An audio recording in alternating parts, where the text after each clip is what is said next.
This is from at good old Alan Thompson, regular Nintendo. Hello, Alan. Do either of you believe that the Switch is the perfect arcade port machine? Why or why not? That's like an essay question. Why or why not? Please use at least 3 sources. No, I mean, I don't believe it's the perfect arcade port machine, but I think it's a great one. It's not strong enough, it doesn't seem, I don't think, at least, to handle certain things.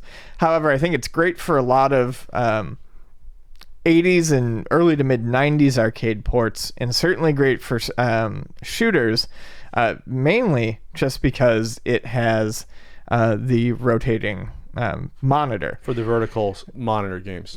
right, and not even just for the shooters, but anything like for instance, heck, if we could get a port of, I don't know, Sega's Turbo, or some of those Nintendo some of the Nintendo games obviously Donkey use Kong, the yeah. vertical monitors, Donkey Kong, but there are lots of games that use different oriented monitors. Is Galaga vertical?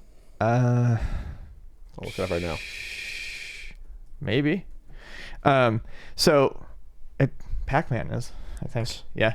So Pac-Man, I mean, a lot of these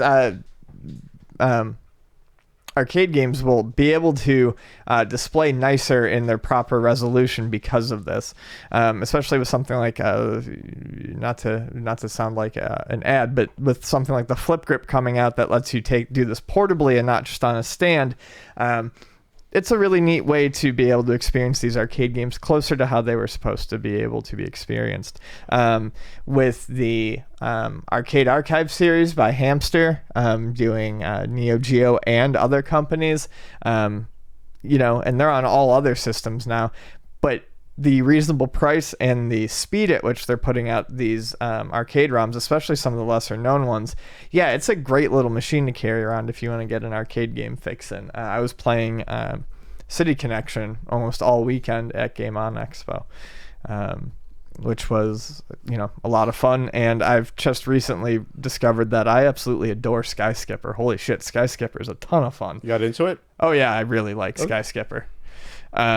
So yeah, I mean, it's a great machine for arcade ports. I think it will hit its limitation in terms of, ROMs that it can run Well, you got super smoothly. those collections coming out, like the SNK collections coming out, right? Yeah, Like it just seems to be a really good system. Handheld machines have always seemed to be good to me for those sorts of pick up and play experiences. And I think this is really where its handheld mode shines through, especially with like I said, the rotatable screen. So in theory, it would be a good machine, but there's not a huge amount of games on it right now. So I guess we'll get there. This is an article from June, and there's only in the Arcade Archives, there's 1, 2, 3, 4, 5. There's only about 14, 15 games right now. Obviously, they're releasing more all the time. Donkey Kong, Icky, 10-Yard Fight, Terra Cresta, Crazy Climber, Double Dragon, Kid Nicky, Heroic Episode, VS Super Mario Brothers, Star Force, Punch Out, Ninja Kid, Moon Patrol, Mario Brothers. We have Sky Skipper, obviously. So that doesn't include, though, all of the ACA Neo Geo releases. Yeah, well, I'm getting there. But that, to me, that's not enough, though, for non-Neo Geo titles. There's a ton of Neo Geo ones. So Neo Geo you have, well, they give those out to anyone for whatever reason. For Neo Geo you have, it's like 60 or so, 50 to 60 games. So if you're a Neo Geo fan, this is it for you. But arcade?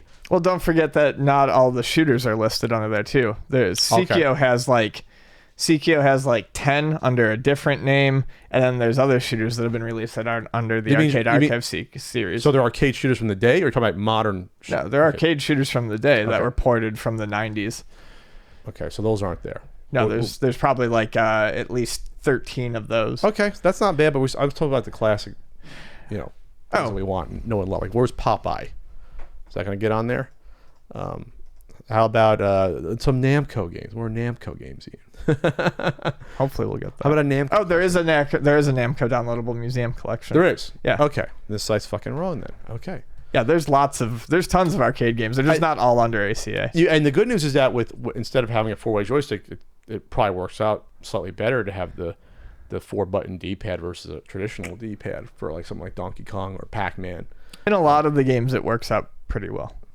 But for stuff like Sly Spy, this is not even counting those releases, stuff like that that you can get. That's what I mean. Like there's all sorts. Don't screw this article. There's shitloads of arcade games on there. You're leading me astray. This article. What the fuck?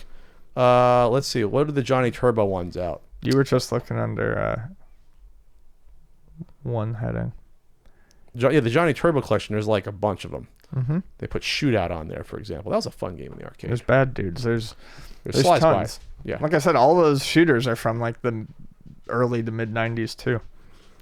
All right. Well, do they have for any of these games on the Switch that are you have to just pass your Switch to someone, or can you link up for the arcade games if they both own the game? I don't think you can link up, but the easiest thing to do is just kickstand it or put it on the stand, and This is why Ian's on the podcast. and you just use the two controls. I'm an idiot. That's why Ian's on the podcast.